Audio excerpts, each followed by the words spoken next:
xiyyeeffate tolchee jira. Murtiin dilbata kaleessaa darbe kun hariiroo walxaxaa hawaasa Itoophiyaa Israa'el keessaa waliin ture gama furuun tarkaanfii isa duraa ta'ee jira. Juushota Itoophiyaa 140,040 ta'antu Israa'el keessa kan jiraatan yoo ta'u, hoogganoonni hawaasa kanaa akka tilmaamanitti kanneen 6,000 ta'an Itoophiyaa keessatti hafanii jiru. Israa'el seera amantii qabdu jalatti hidda dhalata juushotaa qabaataniyyuu juushota jettee hin fudhattu. Kun immoo raggaatii mootummaa kan addaa barbaada ture. Kanaaf sagantaa ba'ee jiru kan namoonni biyya alaa keessa jiran maatii biyya keessaa fichisiifachuu danda'u jedhu irratti kan juushota Itoophiyaa akka ilaalamuuf qabsaa'aa turan. Dhumarratti garuu eehamamee fi maatiin isaanii akka gara Israa'elitti geessaman waliigalamee jira. Ugandaan waliigaltee liqaa Chaayinaa waliin tolfatte kabajuu waan dadhabdeef jecha Chaayinaan dirree xayyaaraa sadarkaa addunyaa Ugandaan qabdu tokkitti to'achuuf jirti oduu jedhu aangawoonni Kaampaalaa fudhatama dhabsiisanii jiru. Embaasiin Chaayinaa Ugandaa keessa jirus gabaasa kana fudhatama dhabsiisee jira.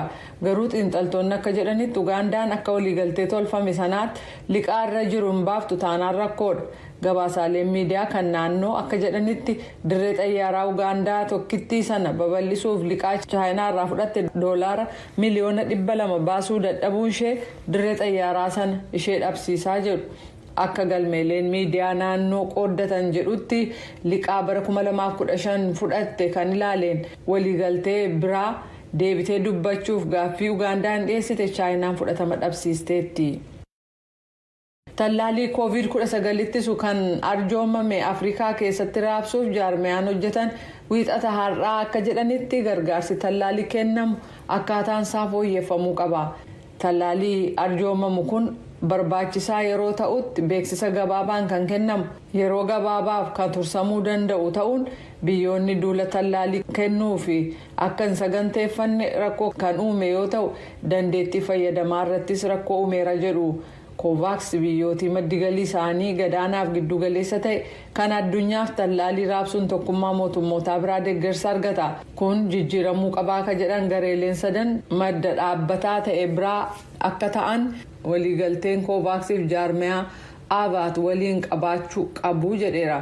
Baatii amajjii bara 2022 kaasee tallaaliin arjooman irratti sadarkaa ba'uuf jiru akka hordofan gaafataniiru. Kunis tallaalii kennan hedduumina akka qabaatu gatii bittaaf gurgurtaa hanqisuu tallaaliin kun biyyatti raabsamu ega dhaqqabee booda yoo xiqqaate guyyaa 10 turuu akka danda'uuf qopheessuu akkasumas tallaaliin kun ergamuusaa biyyoonni fudhatan 7-4 dura akka beekan gochuu ka jedhu of keessaa qaba. Kana malees biyyoonni tallaalii arjooman odeeffannoo barbaachisuuf deebii hatattamaa akka kennan gaafata. Odeeffannoon sa'aatii dhumaarra dhufan deemsa jiru caalaatti walxaxaa akka godhan kunis gatii baafamu umrii tallaalichi hojii irratti ooluu qabuu fi manca'uu hordofsiisaa jedhaniiru. Namoota vaayirasii bifa jijjiirratee haaraa mikroon jedhamu qaban 6 biyyi Iskootlaand qabaachuu ishee beeksiftee jirti. Mootummaan Iskootlaand wiixata har'aa akka jedhetti namoonni kun eessaa vaayirasii kanaan akka qabaman hin beekamne hangi tokko hawaasuma keessatti faca'eerraa ta'uu mala malee kallattiin seenaa imala gaggeessaniin qaban jedhe. Dilbata kaleessaa namni 2 Kaanaadaa keessatti vaayirasii kanaan kan qabaman yoo ta'u ministiriin fayyaa kan Ontario Kiristiin Elliot akka jedhanitti uummanni Otowaa keessaa gara Naayijeeriyaatti imalanii turan garuu iddoo isaan itti imalan kun isa aangawoonni vaayirasii inni haaraan jalqaba keessatti argame jedhan kutaa Afrikaa gama kibbaa waliin hidhata hin qabu jedhaniiru. Aangawoonni Neezerlaandis dilbata kaleessaa akka ibsanitti namoonni 13 kanneen dhiyeenya kana balalii xayyaaraa Afrikaa kibbaarraa ka'een Amsterdam seenan vaayirasii haaraa kanaan qabamuu isaanii ibsaniiru. Namoonni 31 kun imaltoota jimaata darbe Amsterdam seenan 61 kan vaayirasichaan qabamuu isaanii barame keessaa ta'uun ibsameera. Imaltoota dhiyeenya kana Siidnii seenan keessaa immoo 2 vaayirasii haaraa kanaan kan qabaman ta'uu Awustiraaliyaan beeksiftee jirti. Israa'eliif Morookoon lammiiwwan biyya alaa kanneen daawwannaaf biyya isaanii seenaniif daangaa ishee kan cufte yoo ta'u Jaappaan immoo kibxata borii kaastee daangaa ishee cufuuf beeksiftee jirti. Biyyoonni kabroon immoo uggura imalaa kan biyyoota kutaa Afrikaa gama dhiyaarraa labsanii jiran. Pireezidaantiin Afrikaa Kibbaa akka jedhanitti uggura imalaa kaa'ame biyyi isaanii akkaan mufachiisee jira. Uggurri kun sirrii kan hin taanee fi biyya keenyaaf biyyoota obboloota keenya ta'an kan Afrikaa gama kibbaarratti loogii gaggeeffamuuf ta'uu hin qabnedha jedhanii jiru. Barreessaa dureen tokkummaa mootummoota Antooniyoo Guterres mootummaan Afrikaa Kibbaa fi hawaasni eegumsa fayyaa biyyatti vaayirasiin COVID inni haaraan eessaa akka dhufe akka qoratan hubachiisuudhaan biyyoonni Afrikaa gama Kibbaa sababa kanaan uggura imalaarra kaa'ameen addatti qoodamuun isaanii akkaan kan isaan yaaddesse ta'uu dubbatan. Anaa fi kanneen biroon akkuma yeroo dheeraa kaasee akeekkachiisaa turre tallaalii xiqqaachuun vaayirasichi bifa akka jijjiirratuuf carraa kenne.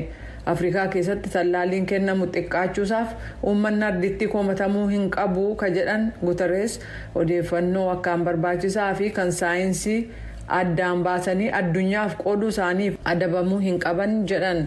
Kanaaf mootummoonni imaltoota irratti qorannaa gaggeeffamu irra deddeebi'anii akka gaggeessan tarkaanfii kanneen biroo sirrii fi bu'a qabeessa ta'an akka fudhatan karaa itti vaayirasichi ittiin daddarbus dhabamsiisuun imallii fi diinagdeen akka itti fufu gochuu akka danda'an gaafatanii jiru.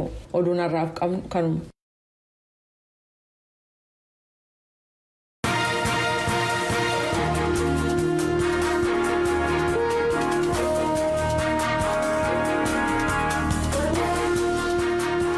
Kan hordofaa jirtan sagalee Ameerikaa sagantaa Afaan Oromooti. Amma immoo gabaasaalee keenya itti aanaa nutti ceenaa nu wajjiniin tura.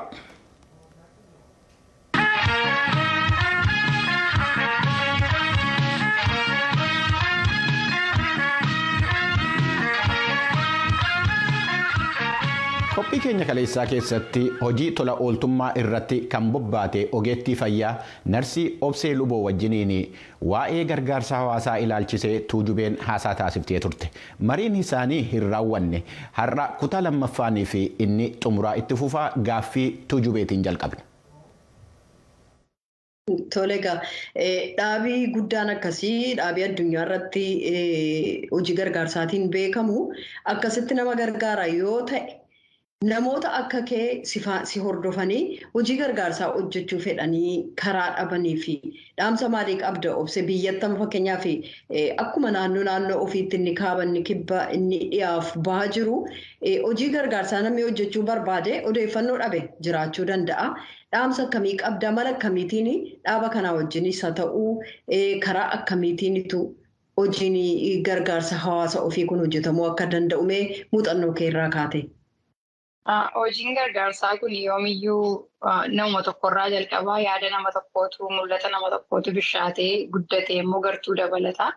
Namni hojii hojjechuu barbaadu Oromiyaa keessatti ofirraa jalqabuu danda'a, biyya ofirraa jalqabuu danda'a, namoota naannoo isaanii jiran wajjin mari'achuudhaan dhuguma nama tokko yoo gaafattee isin gargaaru jedhanii isa sanarratti dhiisuu etuu hin ta'in darbitee immoo nama kan biraa gaafachuudhaan ani namooti baay'een biyya kanaa kan na gargaaranii, na deeggaranii, na gorsanii namooti Oromoo baay'eetu jira. Uummatni Oromoo Ameerikaa kaabaa kana keessa jiraatu, Noorz Ameerikaa kana keessa jiraatu harka 100 yoo jechuu dhiisee harki 90 olii hojii waggaa 10 oliif naannoo Oromiyaatti aniif gartuun koo hojjenne baay'een nu bira dhaabatanii kan nu tumsan, kan nu gorsan, maallaqaanis kan nu gargaaran baay'ee dhagatii ta'e.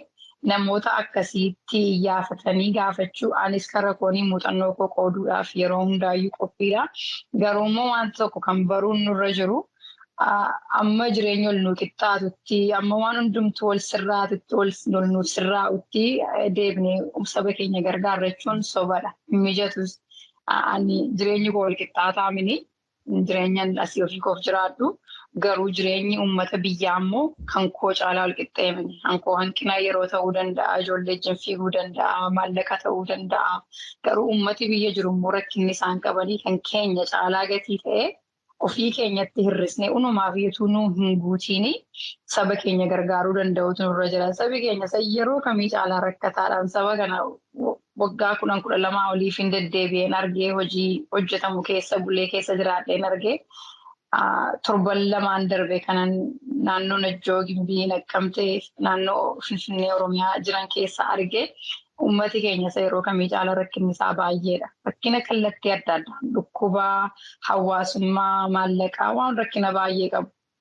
Kanammoo amma dandeenyu numatu gargaaruu danda'a gatii taanee fi inni beekumsa qabu beekumsaan, inni horii qabu horiidhaan, inni barate barumsa isaanii waan dandeenyuun uummata keenya bira dhaabannee rakkinitti mashee isaan amma keessa jiran xinnoo mashee tarkaanfii tokko taakkuu tokko yoo ol bunnee fi gaariidha. Amma haalli isin mijatutti saba keessan gargaaruun eeginaa saba keenya gargaaruudhaa fi haalli nuu mijachuun irra hin jiru. Kan jirbiin ol qabattee arba hiiti jedha. Abbaan danda'e gurmuudhaanii, abbaan danda'e qofaadhaanii, waan dandeessan godhaan jedha. Hangara kootiini nama Oromiyaa kallattii kamii kutaa kamirratti hojii hojjechuu barbaade yaada barbaadu, gorsa barbaadu yookiin immoo dubbachuma si'a tokko namas dhaggeeffatu barbaadan akkasin ture. Namatti bilbileena dhaggeeffachuu dandeessu deebinaan kenninaa jedhee manaasaa. Nama akkasiis yoo barbaadanii an ofii koon qopheedha. Namooti hojii kanarratti xiyyeeffatan akkuma hojiin aniif gartuun koo hojjenne hedduu kan hojjetanii Ameerikaa keessas Awurooppaa keessas jiru kana aniyyuu beeku. Isaanii hojiin ol quunnamsiisuu nan danda'a. Anis ofii kootiin amma hin danda'e muuxannoo koo hiree akka sabi keenya gargaaramu gochuudhaaf qophiidha. Tole egaa marii keenya gara xumuraatti fiduu fi gara meeshaa oksijiinii oomishuu fi magaalaa Najjoo keessatti dhaabate sanaatti innaa deebinu oksijiinii hagamii oomisha torbanitti ji'atti. Tokko isa kanan lammataa immoo magaalaa Najjoof naannoo ishee duwwaa moo iddoo kan biraattis darbee tajaajilan kenna warri biraanis tajaajila irraan argatu? Yeroo amma jalqabne iyyuu kaayyoon keenya waggaa jaarraa akka karoora baasnetti hospitaala 5 naannoo sanaa Najjoo, Gimbii, Dambidolloo, Mandiif Naqqamte akka tajaajiluuf baasne garuu eega karoorri kun jalqabee hospitaala baay'eetu Wallagga keessatti iyyuu ijaarame. Meeshaan kun wiirtuun kun Wallagga Arfanuu keessa hospitaalota jiran tajaajila buufata fayyaa kiliinikii hospitaala 20 oliif tajaajila kenna. Shawaa lixaa keessaa si'a lamaan tokko dhaqaniiru Ilubbaabur Beddalleedhaa darbee dhaqanii fudhatu gaafa Finfinneedhaa dabareen isaan ga'uu dadhabu. Meeshaan kun immoo guyyaatti silindarii 55 amma 60 oomisha. Ammaaf sa'aatii 24 hojjechaa jiranii garuu battiin torban tokko lamaaf gara sa'aatii 20-23 hojjetanii beeku.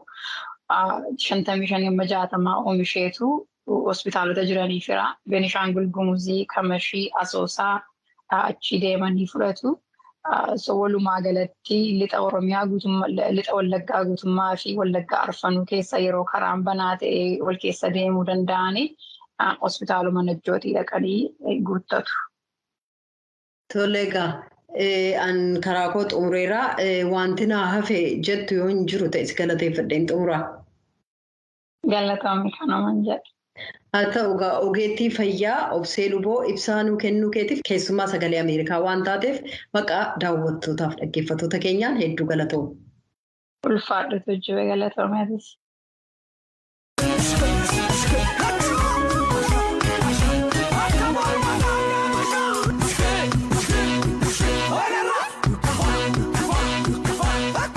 Hordoftoota keenya amma immoo gara qophii keenya itti aanutti ceenaa waa'ee uummata Oromoo kana beektu laata.